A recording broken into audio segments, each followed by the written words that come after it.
Hi, I'm Natalie, and welcome on this journey of discovering the importance of a wellness practice.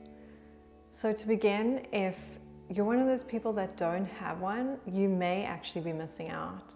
A wellness practice helps you to create balance. It helps you to create the life of your dreams.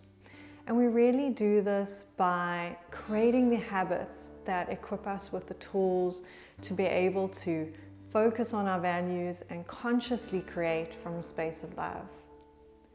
Before we begin, I want to just take a moment to get us settled down and settle into the moment. So if you feel comfortable closing your eyes or just creating a soft gaze, then by all means do that now.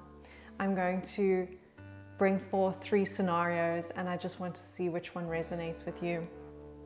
The first is a human who wakes up every morning. They wake up with dread. They're not terribly excited about their day. They know that they have to go to a job that doesn't necessarily suit them, that doesn't really bring them joy. And so they get up and they progress through the day and they're doing what they need to do. And they come home and they're just as tired as when they woke up in the morning. Nothing new has happened, no new creations taken place. And they're just sort of going through the motions of every day, living for the weekend. And what happens here is they become programmed into believing that they need this job for a salary, that there's no other space to go, and they accept this. And the longer that they accept this, the harder it becomes to see where they are, to access their beliefs, and to understand what they're feeling. So that's scenario A. Scenario B, you have kind of the opposite. You have a human that wakes up every morning, they're excited for their day, they're excited for work.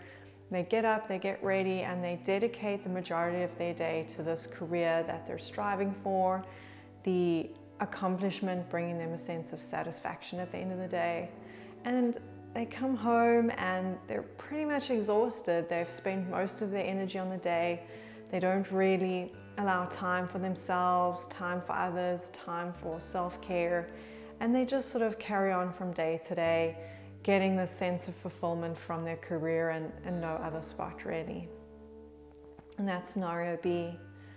And scenario C, we have a little bit of an opposite. We have a human who wakes up with a clear, calm, and passionate mindset. They know that their day is their own. They know that they're going to enjoy what they do, that it's flexible, that they're going to allocate time towards self-care and then have a really efficient and productive work day. But it doesn't encompass their whole day. They then move on with this energy that they've created to interact with the people that they love, to allow space and time for creativity and leisure, and they take care of themselves. They know what they value, and they really make sure that this is the core focus of their lives, and everything else that happens to them or that works around them stems from these core values. And it really leaves them with a sense of joy, a sense of fulfillment, and a sense of energy at the end of the day. And so out of these 3 scenarios, I just want to give you a moment to decide if you fit into any of these. They're very generic and very generalized, but they're just representations of where we may be at in our lives and how much balance we may actually have. And so, yeah, I just wanted to give you a little representation of that. And if we take a closer look at scenario C, the person who has determined their values, who has focused on these, you'll notice that they take responsibility for their lives and they really dedicate towards creating something that is suited to them, that is the life that they desire. And so that's really where a wellness practice comes in. And before we get into the benefits of a wellness practice, what is wellness practice? How do we even describe it? And it's so interesting because if you had asked this to perhaps our fathers and mothers or grandparents, you probably would have got a very different answer than you would today.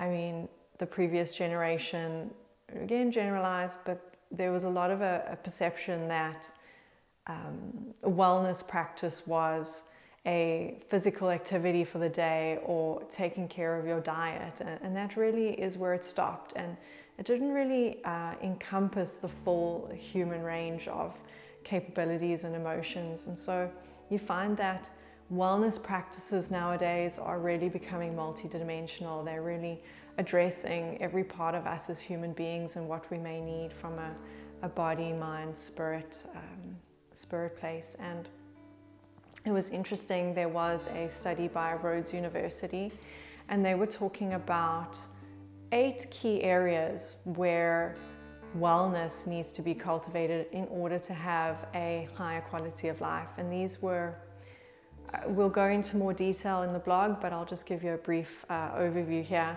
These were physical, spiritual, social, occupational, intellectual, environmental, cultural, and emotional wellness areas. And you'll see, if you delve into it deeper, that there's tools that you can create for each of these and the importance of each of these in your life for creating that fulfillment and that sense of balance. But really, why we cultivate and practice a wellness routine is that we want to actively focus on the areas that are aligned to our values. We want to A, determine our values, and then B, focus on them.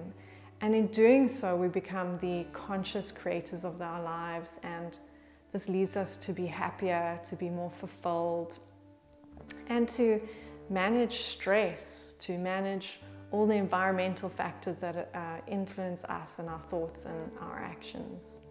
And so, you know, this really can't be stressed enough, because you think about it, there's only a few things that stay with you through your whole life, and that is your body, your mind, and your spirit. And if you're not dedicating time in your day towards a wellness practice that stimulates this, you're really not giving attention to the only things that are going to be with you till your last breath. And so with that in mind, like, you thinking about that, and how if you take care of all of those, that you could perhaps have a happier and, I mean, you never know, something could happen tomorrow, but perhaps a longer, more fulfilled lifetime. And that's really where these wellness practices come in.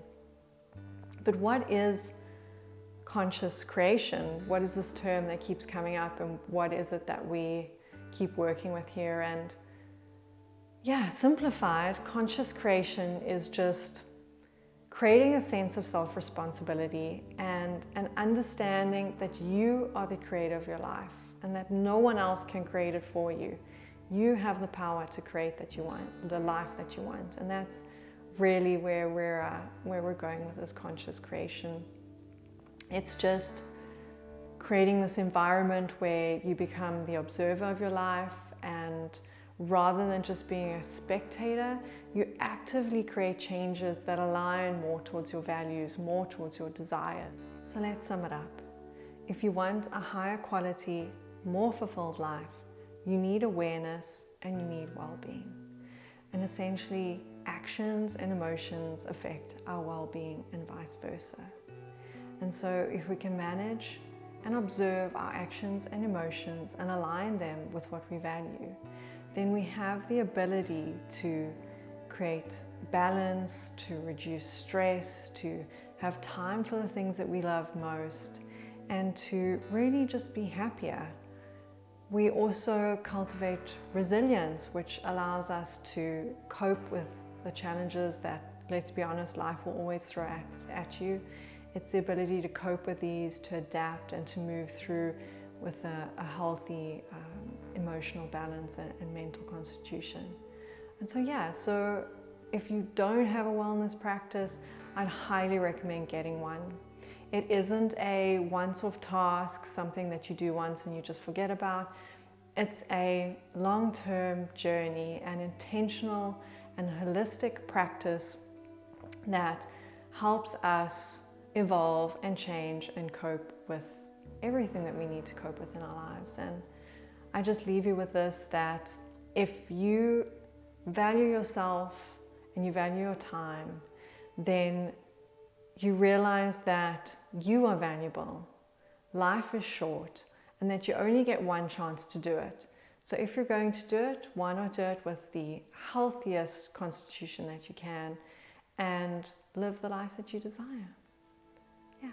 So I hope that this has helped you. I hope that it's helped explain a little bit more about what wellness practices are, how you can incorporate them in your life, and perhaps read on for that blog on the areas of your life where you could pay more attention or create some more practices there. Otherwise, have a great one.